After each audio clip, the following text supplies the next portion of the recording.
Bernie Carbo was such a stud baseball prospect, the Cincinnati Reds drafted him ahead of Johnny Bench.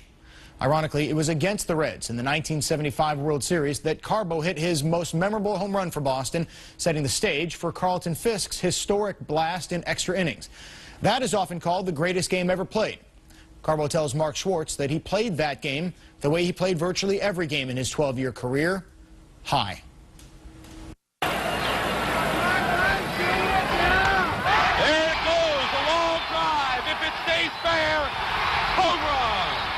It was Carlton Fisk's iconic 12th inning home run that gave Boston Game 6 of the 1975 World Series.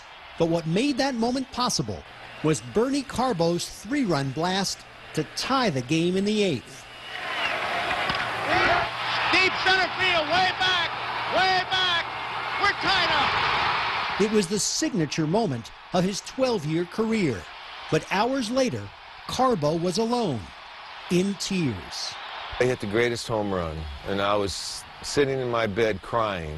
I'm just crying like a little baby, and I didn't understand what's wrong. You know, I just hit something that I dreamed about my whole life. On the day he hit the greatest pinch hit home run in Red Sox World Series history, Bernie Carbo says he got stoned, that he smoked marijuana that morning, that afternoon, and again on the way to the ballpark, that he drank beer throughout the day and took speed when he arrived at Fenway Park. I was addicted to the point where I couldn't play without the drugs. And it wasn't a drug that I didn't take.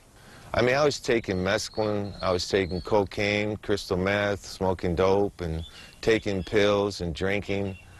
You know, I felt that even though I hit this home run and I reached a place that in my life that I dreamed about, it didn't bring me any happiness. How many players do you think in a typical clubhouse did almost as many drugs as you did? Nobody did as many drugs as I did. Number one, Bernie Carbo. In more than 1,000 games, Carbo says he played only one straight. And sometimes, he says, he was so stoned, he hallucinated in the outfield. Well, it felt like the stars were falling from the sky, and there's a lot of times that I had to shake myself and say, okay, get yourself together now. The worst thing that I did, I got hooked into mescaline. 3, 4 o'clock in the morning, I'd be searching for the drug. I'd be in the streets looking for it, finding the drug, and then thinking, you know, I'm going to die, I need this. Carbo did have talent. In fact, 6 major league clubs gave him a shot.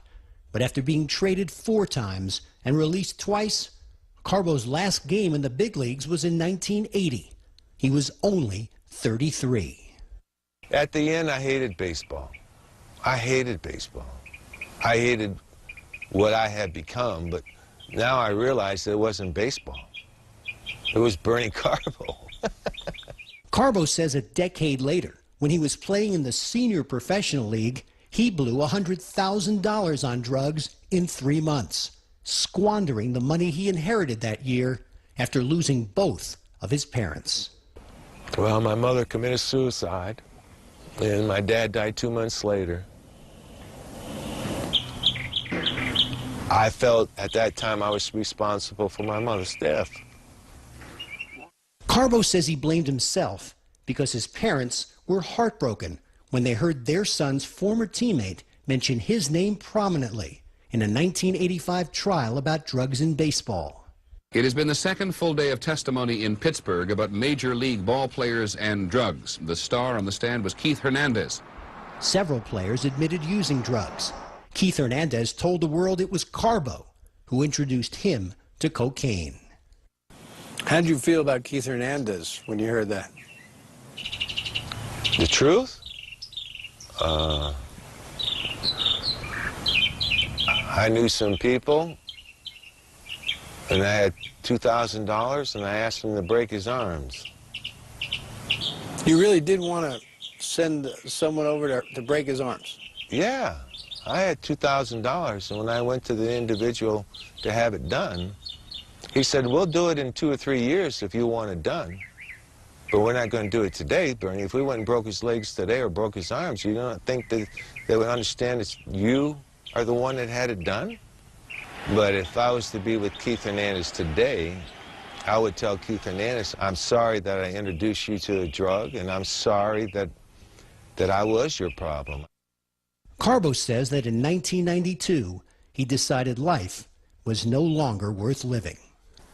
I pulled the car in the garage. I started the engine. I went to smoke my last joint and drink my last beer. But then, Carbo says, the phone rang. It was former teammate Bill Lee, who got Ferguson Jenkins to call next. A third call from ex-big leaguer Sam McDowell, an addiction counselor, implored Carbo to confront his addiction. It brings you no happiness. It just brings you death. But you cannot, it's a bondage that takes over your life, and it's the only thing you think about. Father God, we just continue to pray for our congregation, Father God, to be loving and caring. Carbo went into rehab, but says what cured his addiction was a newfound faith. God pulled me right out of the grave. I was covered by the dirt. I was dying. I see what it did to my family, to my children, to my kids. It killed me. It took away everything. It took away everything from me. Carbo's 3 daughters followed him into drugs. All 3 went to jail. The youngest, 33-year-old Tamara, served 5 years for conspiracy to manufacture meth. I guess when you live in that life, you think it's normal, and then you just start following them footsteps until like, it's almost too late sometimes. Mom, you want a little bit? At the age of 62, Carbo is now a family man. 5 years ago, while Tamara was in prison, Carbo and his third wife Tammy became the legal guardians of Tamara's 3 children, including Tyler, now 11.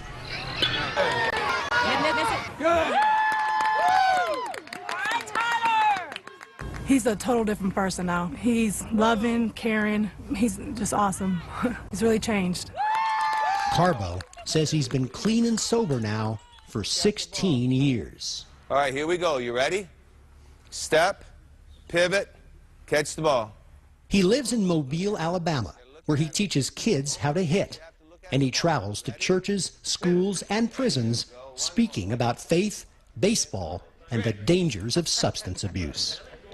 I'm not afraid to tell these kids, never let it touch your lips. Don't have a drink. Don't do the drugs. Who were you then, and who are you now? I don't know that man. That man has died. I would hope no one would take the steps I took in my life. Mark Schwartz reporting. Keith Hernandez, now a television analyst for the New York Mets. Through a spokesperson, he declined to comment on this story. For more on Bernie Carbo's drug-addled career, including some thoughts from his former skipper, Don Zimmer, log on to ESPN.com for Willie Weinbaum's companion piece. You can get to that off the video link of the front page. Click outside the lines.